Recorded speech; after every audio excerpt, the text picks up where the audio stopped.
Cogito ergo sum. Penso, logo existo. Esta é uma das frases mais emblemáticas do filósofo francês René Descartes. René, ao falar estas palavras, ele expressa a certeza de que a existência de um ser depende exclusivamente da faculdade ou da habilidade ou da realidade do pensamento. Se eu penso, logo eu existo. Esta foi a conclusão de René Descartes ao buscar conhecimento para a sua vida. Mas é importante dizer que a Bíblia, a palavra de Deus, o nosso manual, a nossa regra de fé e prática, já dizia isso há muito tempo. E é sobre esta temática, a temática do pensamento, que o comentarista da nossa revista trouxe para esta lição, a lição de número 7, este assunto tão importante: os pensamentos, a arena de batalha na vida cristã.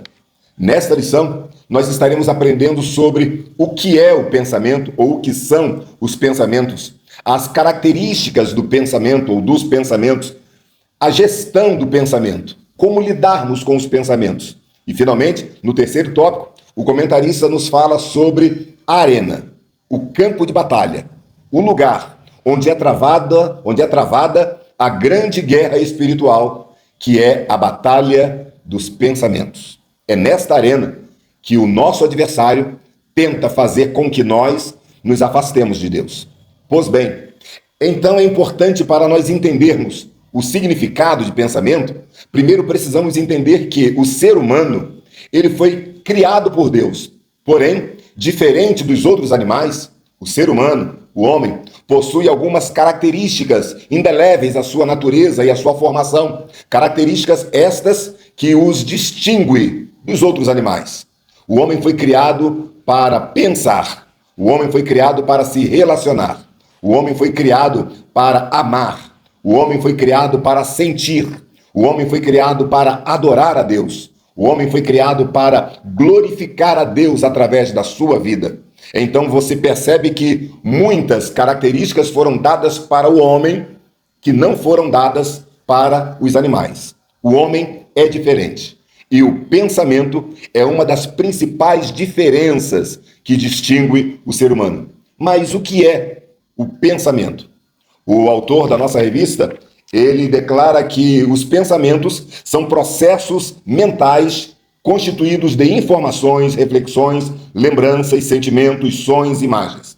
Já o pastor Claudionor Correia de Andrade, de saudosa memória, nos diz que pensamento é a faculdade que tem o ser humano de julgar, de ponderar ideias universais, raciocínio, juízo e a capacidade de estabelecer relações lógicas. Descartes, como já falei, diz que o pensamento é a prova indubitável da existência de um ser. Então pensar é isto. Pensar é a habilidade, é a faculdade, é a capacidade de discernimento razoável, porque os animais não possuem este mesmo discernimento razoável. Deus, ele projetou na criatura humana esta capacidade de pensar.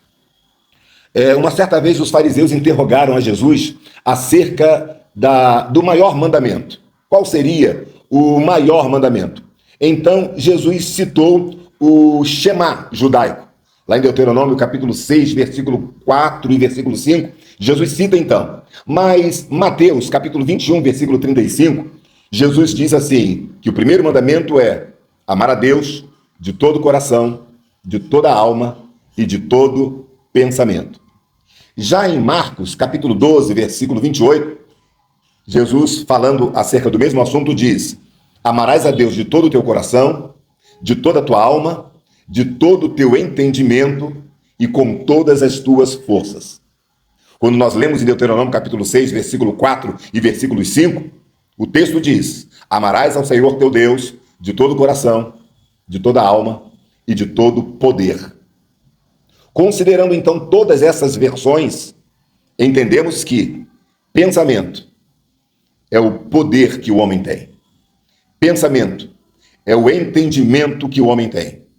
Pensamento é a habilidade que o homem tem para se esforçar e entender a própria criação de Deus e todas as relações lógicas que podem ser alcançadas em seu entendimento apenas pela criatura humana.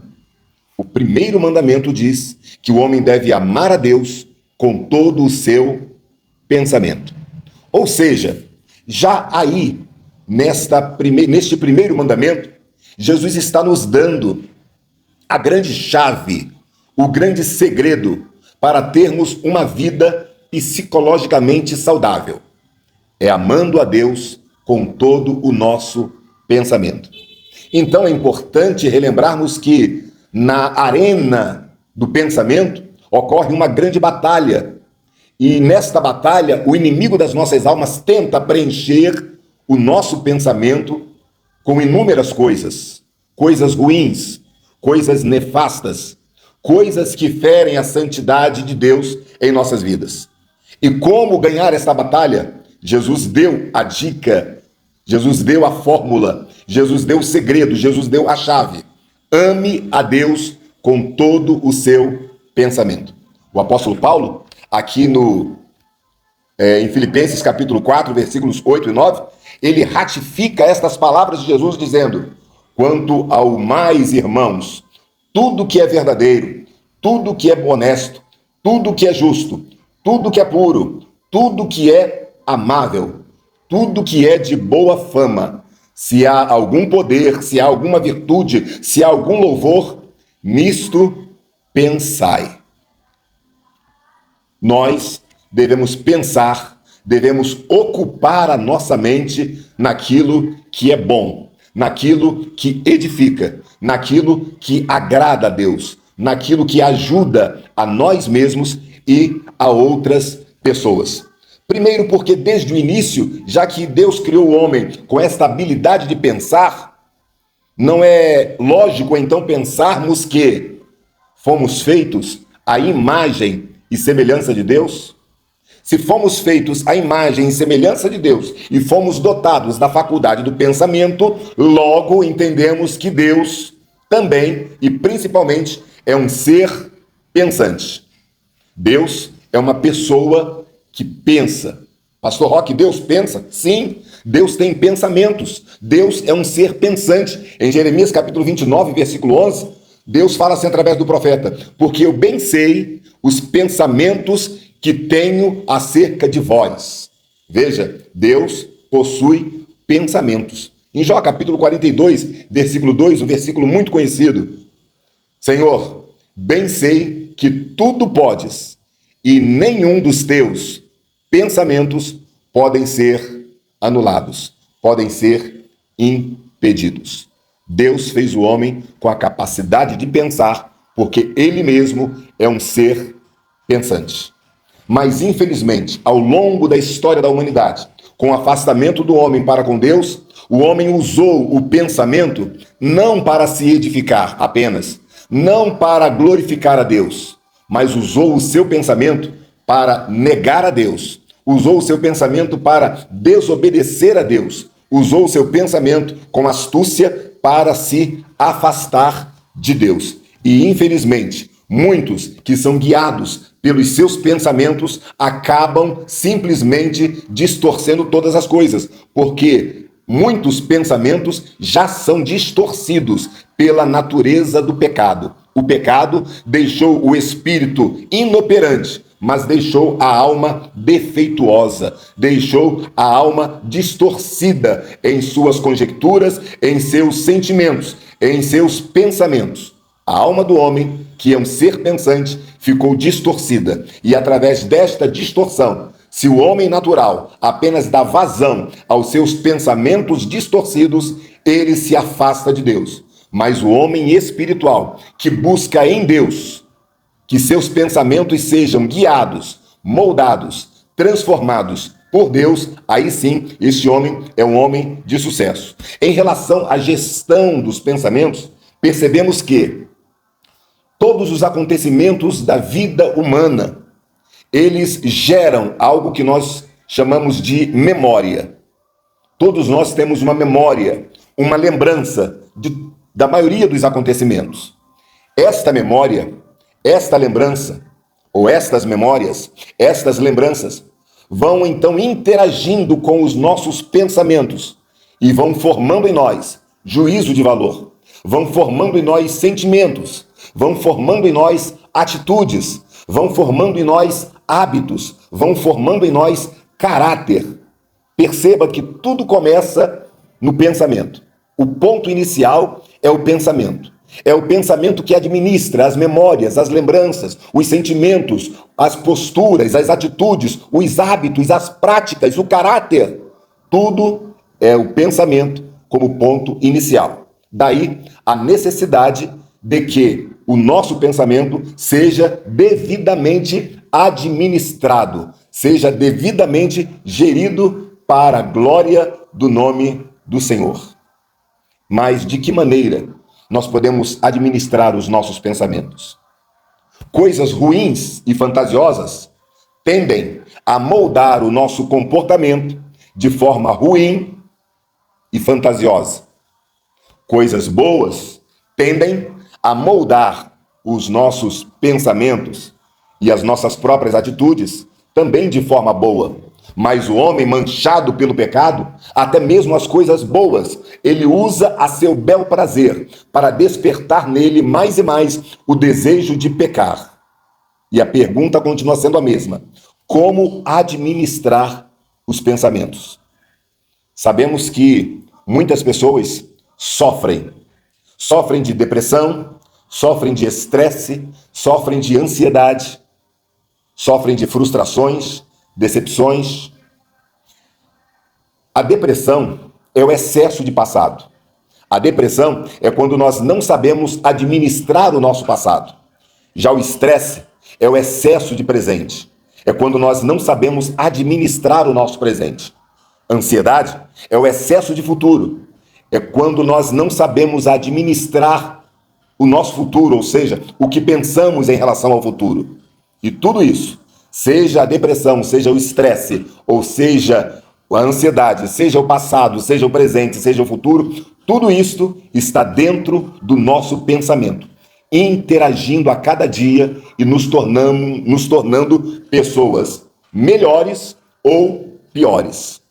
Como é que nós vamos administrar tudo isso? Existem pelo menos duas formas. Ou você muda a forma de você pensar, ou você permite que o seu pensar seja moldado. Ou ele é mudado, ou ele é moldado. Bem, os psicólogos, psicanalistas, eles ensinam que você pode mudar o seu pensamento através de métodos. Mas, na verdade, os psicólogos, eles apenas sistematizam aquilo que a Bíblia já aconselha o homem fazer. Não que não exista nenhum mérito na psicologia, na psicanálise, não. É importante que recorramos a esses profissionais quando assim necessário. Mas também é importante que entendamos que todo segredo, toda fórmula já estão na palavra de Deus. Então o que acontece? Nós precisamos então tão somente adquirir conhecimento na palavra, para que este conhecimento venha moldar os nossos pensamentos. E através deste molde, nós venhamos a mudar o nosso pensamento, a mudar a nossa forma de pensar. Se lembra o que Paulo disse, se não me engano, lá em Romanos capítulo 12? Rogo-vos, pois, pela compaixão de Deus, que apresenteis os vossos corpos como sacrifício vivo, santo e agradável a Deus, que é o vosso culto racional. Transformai-vos pela renovação do vosso entendimento. Transformai-vos pela renovação dos vossos pensamentos, do vosso entendimento, da vossa forma de pensar. Então, a transformação ou a renovação do nosso modo de pensar é que vai garantir o sucesso, a saúde e o crescimento do ser humano. Mas o diabo vai continuar jogando pensamentos ruins na minha mente. E aí, como eu faço? Lutero já dizia que você não tem como impedir que uma ave voe sobre a sua cabeça, mas você pode impedir que ela faça ninho na sua cabeça. Ou seja, Você não pode impedir que o diabo semeie pensamentos ruins, mas você pode expulsar estes pensamentos pelo poder da palavra, pelo poder da oração, pelo poder do Espírito Santo. Logo, eu quero finalizar este rápido vídeo dizendo que precisamos moldar e mudar os nossos pensamentos através da prática constante de algumas terapias. Sim, terapias. Eu chamo de terapia aquilo que pode fazer-nos bem. Um hábito, uma prática constante que vai definir o nosso crescimento e a nossa saúde espiritual. E quais são estas práticas? Quais são estas terapias? Todas aquelas que nós já conhecemos, porém muitas vezes não praticamos. A oração constante, a leitura constante da palavra, a meditação constante na palavra, a vida em comunhão, a vida em congregação, as boas influências, boas amizades, a prática de bons pensamentos, a boa cultura. Sim, estou falando de boa cultura, bons livros, boas músicas, porque a partir do momento que nós inserimos dentro de nós culturas ruins, músicas ruins, livros ruins, coisas ruins deste mundo secular, nós estamos então trazendo um mal, trazendo uma doença para a nossa alma. Mas quando nós praticamos coisas boas, quando nós buscamos coisas boas para a nossa alma, para os nossos pensamentos, então o Espírito Santo de Deus tem uma facilidade enorme de tratar conosco e de nos habilitar a cada dia para termos pensamentos saudáveis. Como nasce o pensamento? O pensamento nasce da conjunção de todas essas coisas. Qual a importância do pensamento? O pensamento é importante porque nele está o campo de batalha. Como se constrói o pensamento em Deus? Buscando as coisas de Deus. Foi o que Paulo quis dizer quando disse: pensai nas coisas de cima. Colossenses, onde Cristo está escondido. Não pensar nas coisas de baixo, não pensar nas coisas da terra, mas pensar nas coisas do alto. Eleve o seu pensamento até Deus.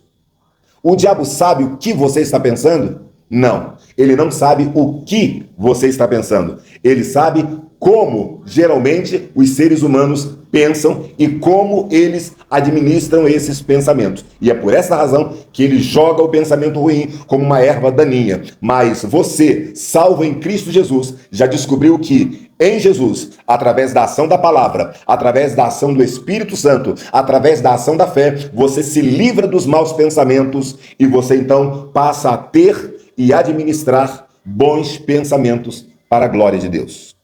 Professor, tenha uma boa aula, ministre uma boa aula no próximo domingo. Fale para os alunos sobre o significado de pensamento. Fale para os alunos as características do pensamento. Fale para os alunos acerca da relação do homem com Deus, em relação ao homem ser imagem e semelhança de Deus. Fale também para os seus alunos sobre a gestão do pensamento. Como se administra os pensamentos para que eles se tornem pensamentos bons. Ou você molda, ou você muda. Ou você molda e muda os seus pensamentos. Fale para eles também que o pensamento é a arena de batalha entre a carne e o espírito. Deus te abençoe. Que tenhamos uma boa aula no próximo domingo. Eu sou o pastor Roque Ribeiro. Você acabou de assistir mais um vídeo da série Minuto EBD. E se você chegou até aqui, eu quero te convidar para curtir este vídeo, para compartilhar este vídeo com outros irmãos e amigos. Quem sabe também fazer um comentário de algo que você gostou ou não gostou, emitir a sua opinião. Finalmente, não esquece, se quiser, se você se sentir à vontade, se inscreva nas nossas redes sociais. Roque Ribeiro Oficial. Vai ser uma grande satisfação ter você nos seguindo nas nossas redes. O nome das redes? Tudo junto. Roque Ribeiro Oficial. Instagram, Facebook, TikTok, Kawaii e YouTube. Deus te abençoe. Até o próximo vídeo. E muito obrigado por ter assistido até aqui.